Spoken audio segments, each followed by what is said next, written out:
Boa tarde, pessoal, tudo bem? Nós vamos dar início aqui à nossa segunda aula da primeira semana, né?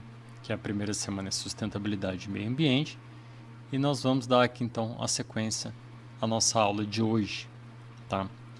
Vamos então falar de essa disciplina trata de duas áreas grandes, né? Que é a sustentabilidade, a gestão. E a gente vai trabalhar os princípios, aquilo que tem de mais importante nisso, tá bom? Vamos para o slide 2 aqui, aula 2, como eu havia dito. E aí, antes da gente iniciar, eu vou fazer uma breve revisão do conteúdo da primeira aula. Primeiro, sustentabilidade. De modo geral, a gente pode entender sustentabilidade de modo simplificado como a preservação que você tem que ter do meio ambiente para as gerações futuras. Isso é importante, por quê? Porque nós vamos usufruir, nós vamos viver no planeta, mas sem comprometer o planeta para as gerações futuras, sem causar, sem estragar o planeta, sem causar impactos ambientais irreversíveis, né? Por quê? Porque as futuras gerações, as crianças, aquelas pessoas que irão nascer ainda, elas vão herdar de nós, os seus antepassados, né, que vivemos nessa época, um planeta melhor, né, um planeta ambientalmente adequado. Essa é a ideia na qual a gente permeia a sustentabilidade. É claro que, como um assunto é extenso, ele acaba extrapolando e indo para diversos outros aspectos, né? Ou seja, o que eu estou querendo dizer com isso? Que você vai tratando de pontos mais detalhados, né, sobre o que abrange mais a sustentabilidade. Afinal de contas, a gente viu na primeira aula o tripé da sustentabilidade, que são 3 pilares que formam esse tripé: o econômico, o social e o ambiental, que foi explicado em detalhes na aula passada. O econômico está relacionado ao crescimento, ao desenvolvimento econômico de forma sustentável, né? Ambientalmente responsável, fazendo com que os benefícios do crescimento econômico atinjam a todos na sociedade e na comunidade do qual esse crescimento econômico está acontecendo. Então, os benefícios desse crescimento econômico vai atingir os acionistas, os proprietários das organizações, né? Vai atingir os trabalhadores da organização e também a comunidade na qual se encontra, né? A cidade, a região. Isso é importante, tá? É por isso que, quando a gente está falando do pilar econômico, a gente fala também não só dessa preservação ambiental, desse crescimento orgânico e sustentável da indústria, mas também a gente fala da equidade, que significa que esse benefício atinja a comunidade como um todo, ok? O pilar social refere-se, evidentemente, ao conjunto de pessoas, né, que são atingidas pelos benefícios da sustentabilidade, na melhoria da sua qualidade de vida, né? Então, assim, não só um ambiente, né, a natureza bem cuidada, mas também diz respeito à legislação trabalhista, aos direitos, né, dos trabalhadores, respeito aos direitos humanos, né, a inclusão das pessoas, né, vai buscar incluir todas as pessoas, né, para que não haja nenhum tipo de discriminação. Então isso é importante. Esse é o aspecto social, né, da sustentabilidade, que vai trazer os benefícios para a comunidade. E o terceiro pilar é o ambiental. O ambiental refere-se justamente à questão da natureza, né? A preservação da biodiversidade, dos ecossistemas, né? Da saúde do planeta, a preservação das matas nativas, né? E por aí vai, para que não haja uma extração predatória dos recursos naturais, né? Para que a natureza ela possa ser recuperada, né? Inclusive pode-se até melhorar áreas degradadas ambientalmente, E tudo isso é muito importante. Então, o aspecto ambiental está mais relacionado a isso. E a tecnologia é um aspecto muito importante aqui no pilar ambiental e também no econômico, tá bom? E aí a gente terminou falando, por fim, do dever de preservar o meio ambiente. O dever de preservar, ele consta na Constituição Federal de 1988, né, como um dever fundamental do cidadão brasileiro, da preservação do meio ambiente, embora ele não esclareça como deve ser essa preservação, mas ele traz esse nosso dever para com o meio ambiente. E no último slide da aula passada eu trabalhei um pouco essa ideia de preservação, que ela costuma tomar visões diferentes, né? Será que se deixar por conta do mercado, ele vai conseguir fazer essa preservação, né, através de elevação de custos, precificando a natureza, né, para que as atividades que tenham um impacto ambiental maior, saiam mais caro para os consumidores, justamente para desestimular esse tipo de consumo, né? Será por meio do Estado, políticas públicas, né, leis, multas, punição, né? Lembrando que essas duas vertentes elas são mais globais e elas também vêm de cima para baixo. E tem uma terceira solução que eu resolvi trazer mais porque é uma solução local. Ela está mais ao alcance das pessoas comuns, né? Que somos nós. Que é você fazer a sua parte no dia a dia quando se trata de meio ambiente, né? Dentro da sua casa, na sua rua, no seu bairro, né? Isso vem evidentemente de um processo de conscientização e responsabilidade do indivíduo. Ele precisa ter a consciência disso e ele adquire isso através da educação ambiental, a disciplina de sustentabilidade, né?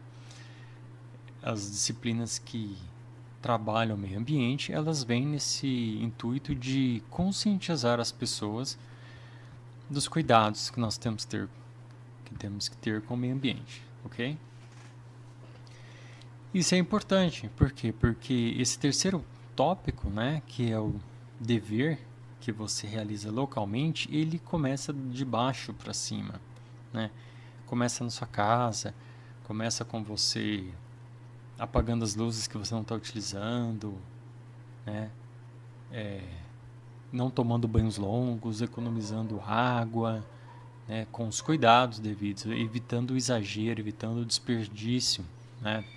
Começa também com a reciclagem do lixo, né? Que você pode estar fazendo na sua casa e por aí vai, tá? Então tem muitos aspectos relacionados a isso que você pode contribuir, né? Separação do lixo, né? Reutilização de alguns materiais.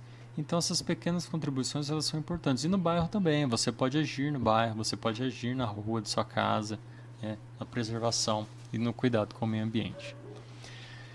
Nós vamos então para o próximo slide, são outros slides, a gente vai estar trabalhando agora o próximo, o quarto slide, que a gente vai chegar no processo de mudanças relacionadas aqui ao meio ambiente, né?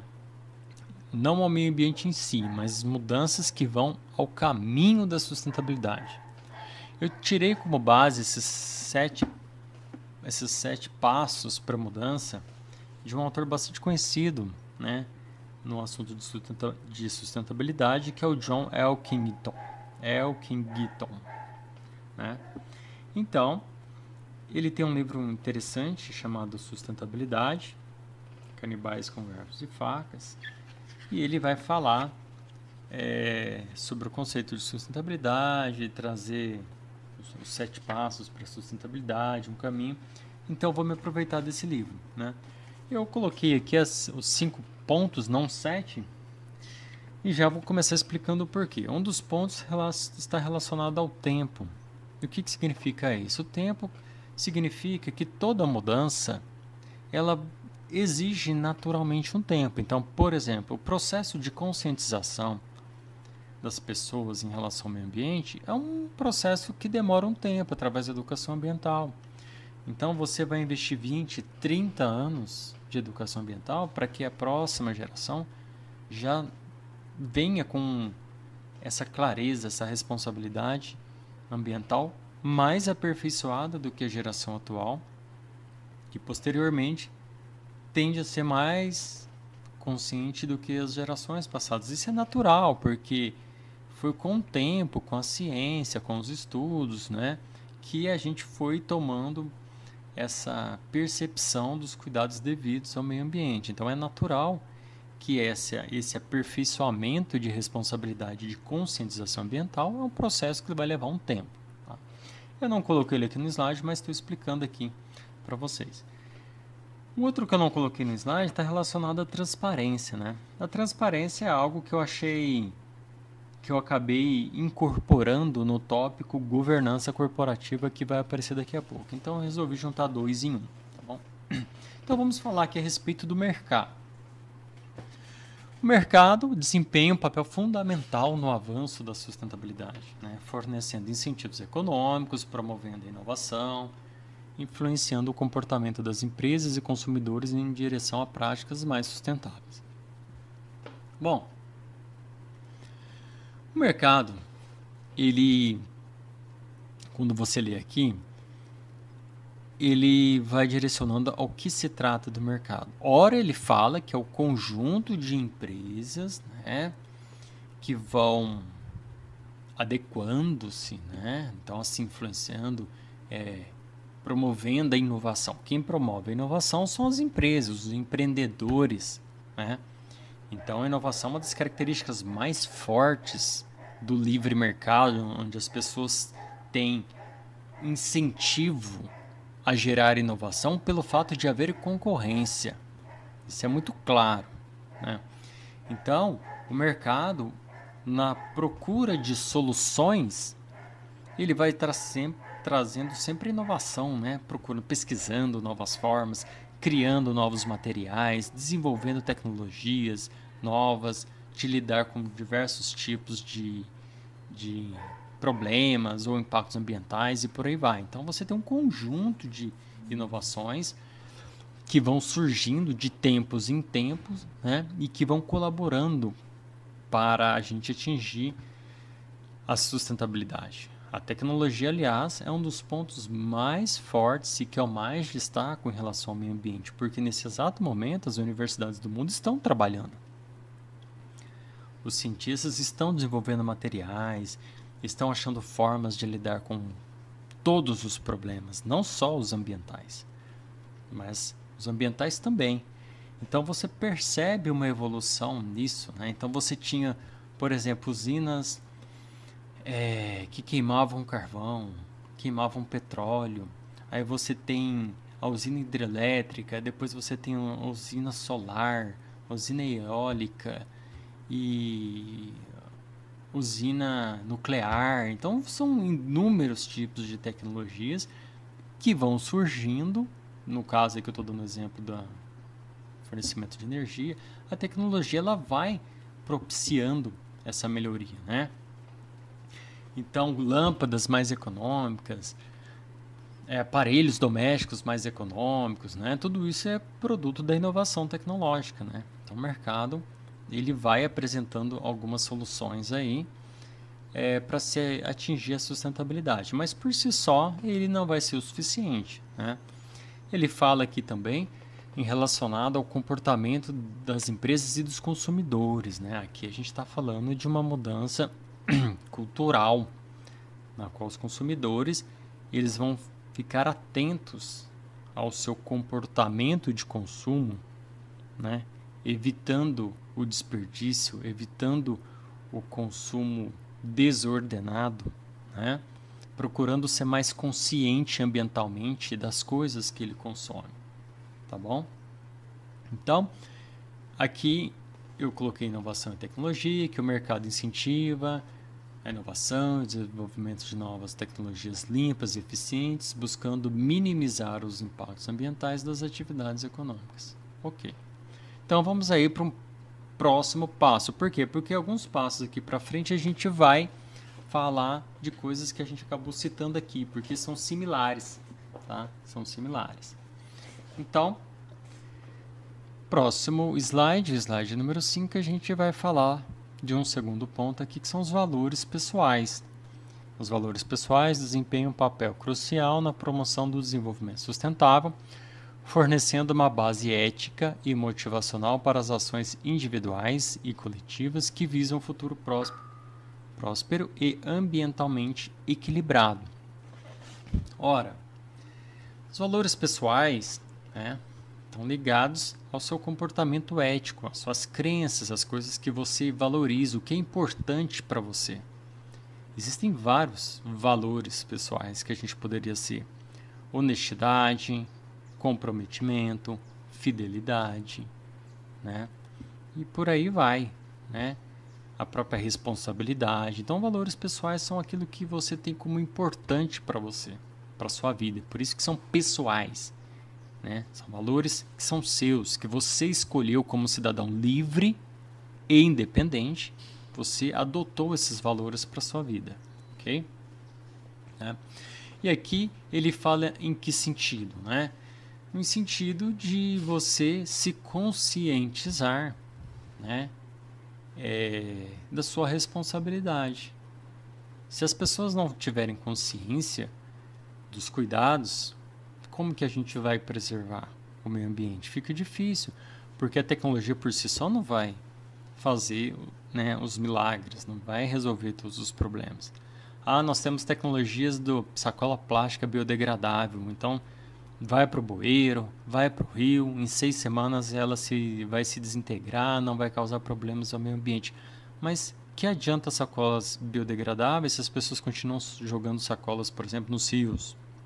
Estou dando um exemplo assim, né? Ou na rua, nos bueiros. Então, assim, a questão dos valores pessoais, ela vem somar, ela vem agregar com as questões tecnológicas, né? As mudanças de mercado. Então, você vai ver que esses passos, eles vão trabalhar juntos, né? Num futuro ambientalmente adequado, equilibrado. Tem aqui, eu destaquei conscientização e engajamento, que através de um trabalho de educação ambiental, né, visando motivar as pessoas a serem responsáveis e conscientes dos desafios ambientais. Essa conscientização, ela vai funcionar bem nas escolas, dando os exemplos dos impactos ambientais, da responsabilidade da reciclagem. Ela funciona melhor assim. Agora, tem que ter um cuidado, porque quando existe um alarmismo, né, uma visão apocalíptica do ambientalismo, isso não ajuda em nada a educação ambiental, entendeu? Então, assim, precisamos lidar com a realidade ambiental, não com o achismo ambiental, porque isso existe também, tá?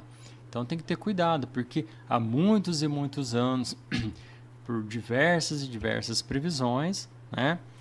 Algumas não chegaram nem perto e elas estavam causando mais pânico e assustando as pessoas do que de fato colaborando para o meio ambiente. Eu estou falando aqui de uma educação ambiental realista, né? Em que a gente tem que ter os cuidados, a gente faz a nossa parte, a gente educa os nossos filhos, a gente aprende na escola, a gente conversa com, né? A gente dá o exemplo. Aí sim as pessoas vão poder todas colaborar. Então, se as pessoas têm o seu comportamento ambiental adequado, elas podem colaborar depois socialmente, no seu bairro, na sua rua, na sua cidade, né? Isso é importante. Por isso que os valores pessoais, eles vêm agregar, porque as pessoas vão tomar consciência cada vez mais, né, da importância de você cuidar do meio ambiente. Slide 6. Tecnologia em si, né? A tecnologia em si, que eu acabei citando em parte quando eu me referi ao mercado, né? Mas aqui eu vou trazer ela de um modo mais específico ainda, e tenho muitos exemplos para citar. A tecnologia é uma ferramenta poderosa para promover o desenvolvimento sustentável, fornecendo soluções inovadoras para os problemas existentes. No entanto, é importante garantir que essas tecnologias sejam acessíveis para maximizar seu impacto positivo na sociedade e no meio ambiente. Bom, é claro que a tecnologia ela é fundamental para o desenvolvimento sustentável. Por quê? Porque ela traz soluções para problemas onde não havia solução. Então, hoje a gente olha para alguns problemas e a gente fica aguardando, a gente fica preocupado, às vezes assustado. Como é que a gente vai resolver isso? A gente não pode esquecer que todos os dias a tecnologia progride no mundo. Então, problemas que existem hoje, em 2024, pode ser que em 2026 apareça uma solução tecnológica. Pode ser que em 2030 apareça. Então, isso não quer dizer que a gente vai cruzar os braços e esperar. A gente vai fazer a nossa parte e cuidar. Porém, a tecnologia está progredindo. Aliás, né, hoje mais do que nunca. Então, atualmente, a aceleração tecnológica é algo que está impressionando a gente. A gente não consegue acompanhar direito tamanha velocidade do desenvolvimento tecnológico no mundo. Né? Isso é importante. E aí, exemplo de eficiência energética, né? Então você tinha lâmpadas incandescentes, né? Aquelas lâmpadas amarelinhas, barrigudinhas, tal, que saíram de produção. E hoje tem as lâmpadas fluorescentes, aquela lâmpada branca, tem ela na cor mais amarelada também, né? São lâmpadas mais econômicas, né? Ambientalmente melhores. Então você tem eletrodomésticos de baixo consumo de energia, né? Você tem, por exemplo, algumas soluções domésticas que auxiliam no meio ambiente. É evidente, e já vou fazer um parênteses aqui, que algumas tecnologias são inacessíveis, porque elas ainda são caras. Mas com o tempo, elas vão se tornando economicamente viáveis.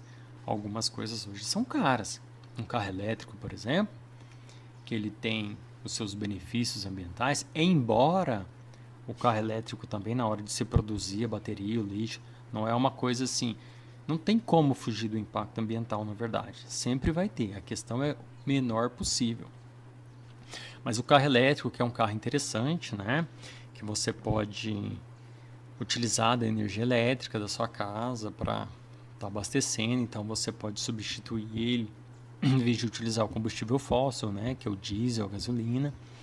Mas tem também os carros a biocombustível, como a cana, né? A cana, o biocombustível, ele é um combustível renovável. Vai ter sempre. Planta, colhe, indefinidamente. O petróleo não. Né? O petróleo não. É um combustível não renovável.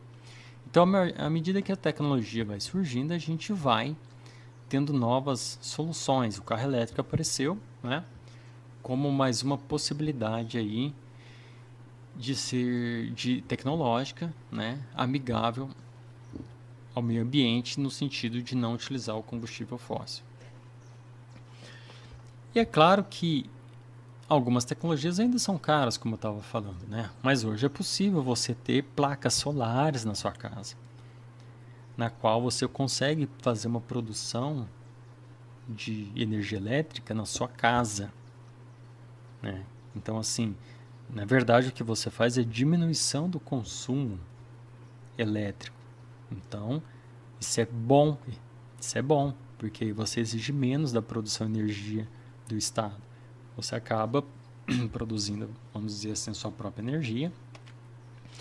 Isso é positivo, mas não é, embora fosse muito mais caro, ainda não é algo muito acessível. É um investimento que você faz e você vai perceber que demoram 5, 6 anos para você ter um retorno, talvez, daquele investimento todo que você fez. Mas vale a pena? Vale a pena? Eu acredito que sim.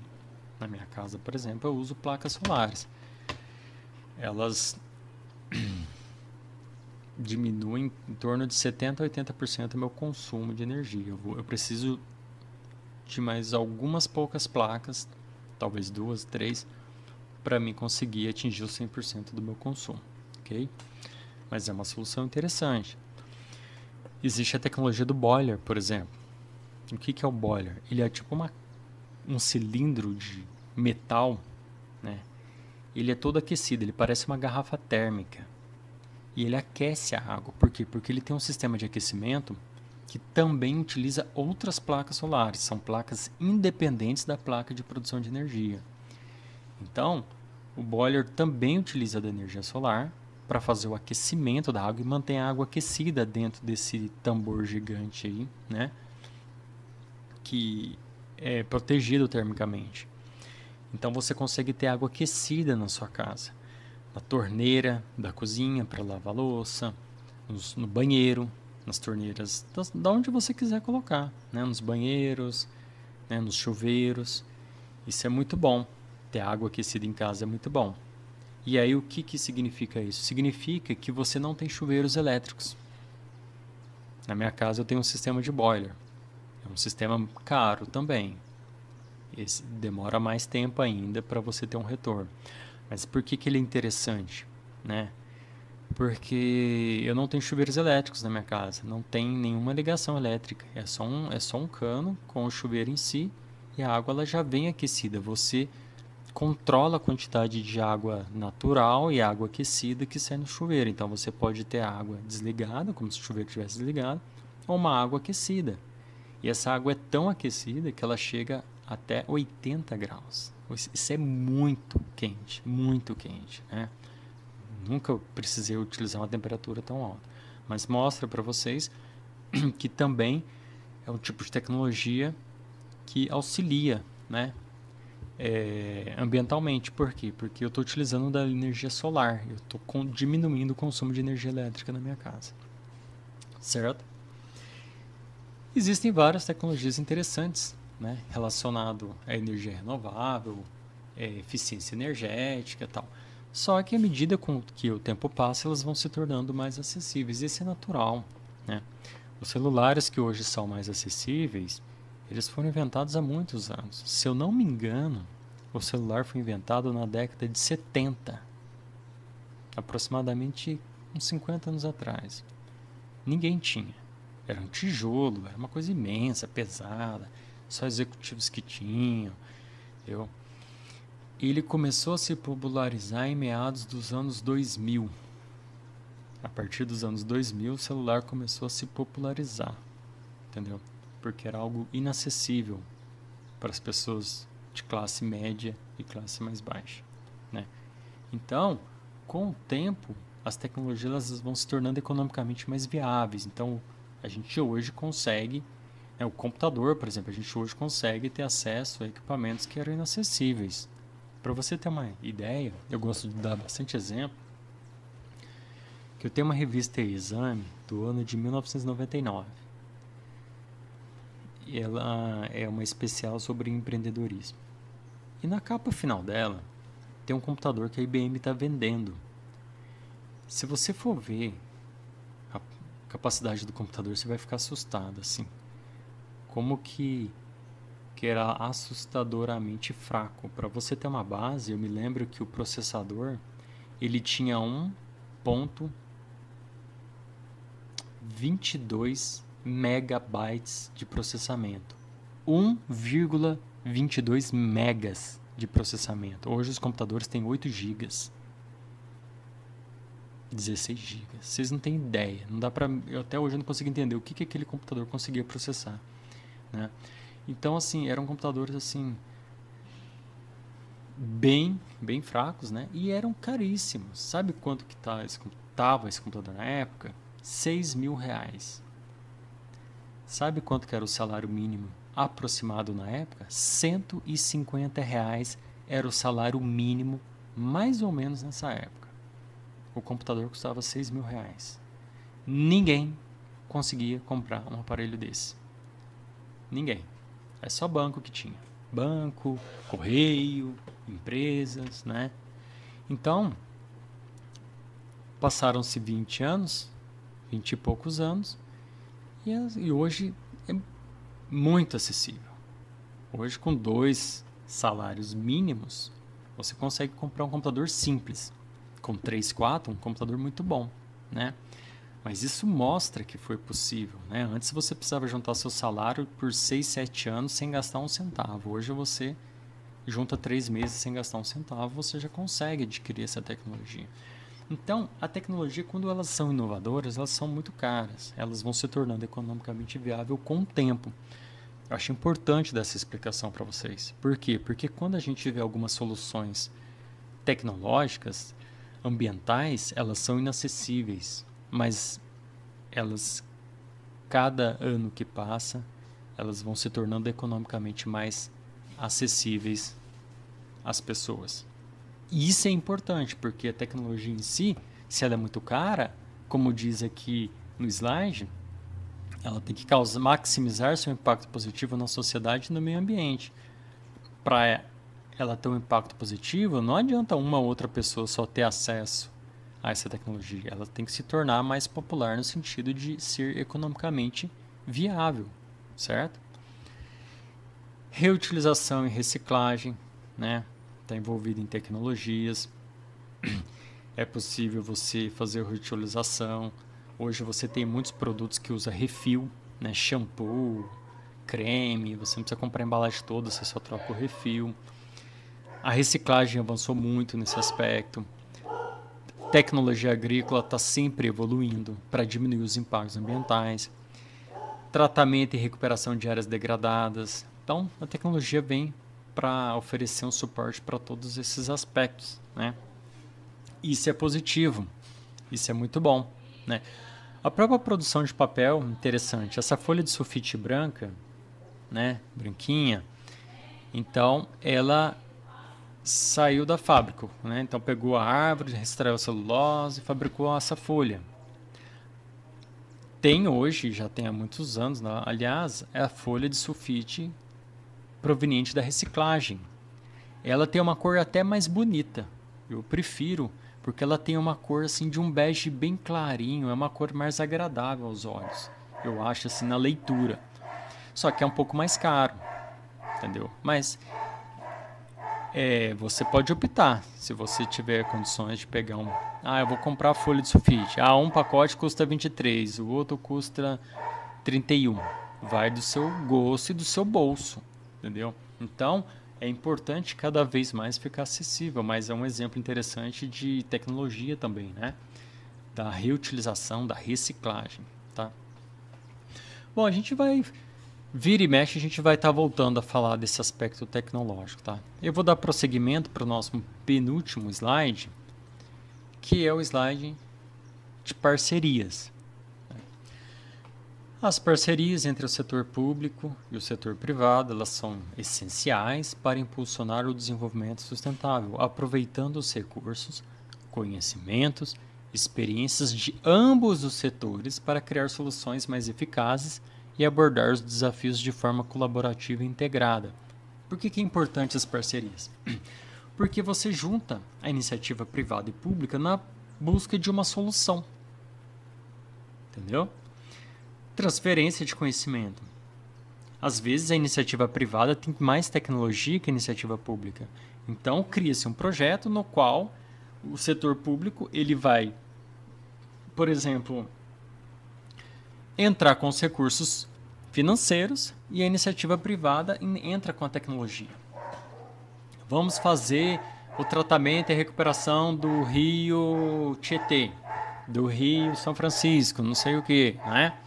Como que isso funciona? Bom, pode ser feita uma parceria onde a empresa entra com a tecnologia e o governo entra com os recursos. Isso é positivo. Essas parcerias são muito boas, né? Acesso a mercados e financiamentos. Tá aí outra forma também importante dessas parcerias. Né? Por quê? Porque você pode não só fazer esse tipo de parceria, mas também pode ser que haja projetos de pesquisa no qual há iniciativas de recursos privados e públicos, né, no desenvolvimento de determinada tecnologia. Na universidade pode ter projetos onde tem recursos privados e públicos que eles estão investindo nos pesquisadores, né, para que se descubra uma nova tecnologia. Então, as organizações não governamentais, algumas ONGs, as sérias eu estou me referindo, né, que promovem né, que buscam soluções, que trabalham em prol do meio ambiente, né? Então isso é importante. Então existem várias formas de você, as organizações de bairro, né, os projetos escolares, né, trabalhos em universidades, existem várias formas de você encontrar pessoas que também estão lutando para a sua causa, né, que você tem interesse em determinados trabalhos voltados ao meio ambiente, em que vão poder colaborar muito. As parcerias são muito importantes e ajudam muito nesse caminho da sustentabilidade. E a gente vai aqui para o último slide, certo? Que trata da governança corporativa. Bom, a governança corporativa, ela se refere-se às boas práticas da gestão, as boas práticas da administração. A governança corporativa desempenha um papel essencial no fomento de práticas empresariais sustentáveis, promovendo a responsabilidade, ética, transparência, né, como estava aqui, eu retirei aquele tópico, como expliquei, e engajamento necessário para alcançar o desenvolvimento sustentável em nível corporativo. Governança corporativa é a conscientização e o trabalho bem feito, com ética e responsabilidade, na qual vai atingir a gestão das organizações públicas, privadas, né, qualquer tipo de organização, na qual há um comportamento ético de respeito aos direitos humanos, de respeito à questão de inclusão social, de respeito a questões ambientais, né? Então, a governança corporativa ela vai trabalhar com transparência, né? Respeitando a legislação do país, pagando seus tributos de forma adequada, né? Tudo isso. Então, essa governança corporativa, você vai partir do núcleo que está à frente das organizações, né? Ou seja, os administradores responsáveis pelas organizações, eles vão ter iniciativa, né, de promover a sustentabilidade através do respeito ao meio ambiente, aos direitos humanos, às pessoas de modo geral, e ter um comportamento ético, né? Isso envolve a responsabilidade social, que vai nesse sentido, né? A gente só a responsabilidade social em si já é um tema à parte, tem bastante coisas a ser ditas, né? Só estou passando uma pincelada. E também incentivo à inovação e melhores práticas, ou seja, a governança corporativa ela vai fazer uma gestão responsável, não só ambientalmente, mas socialmente, né? Financeiramente, né? E sempre pautado na ética, ok? Então aí a gente fecha com essa segunda aula essas mudanças, né? Esses passos que nós temos, né? Passos importantes que nos levam a um caminho de sustentabilidade, tá ok? Eu vou encerrar aqui o nosso conteúdo da segunda aula. Essa aula vai ficar gravada no sistema RNP e também vou disponibilizar o link no meu canal no YouTube, através do Moodle, tá? Espero que vocês tenham aproveitado e a gente se encontra a partir da semana do dia 19, né? Que nós teremos agora o carnaval nessa próxima semana. Então a gente volta e aí vocês tragam as suas dúvidas, né? Eu estou recebendo alguns e-mails, podem mandar as dúvidas, podem fazer perguntas, tá? E aí eu vou, na medida que eu for disponibilizando essas pequenas atividades avaliativas em relação aos nossos conteúdos semanais, vou avisando vocês, vocês vão acessando o Moodle e vão fazendo as atividades por ali, tá? Atividades simples, que é só para constar que vocês estão mais acompanhando as aulas e a nossa disciplina. Não deixe de acompanhá-las, tá bom? Um ótimo final de semana para vocês, a gente se vê em breve.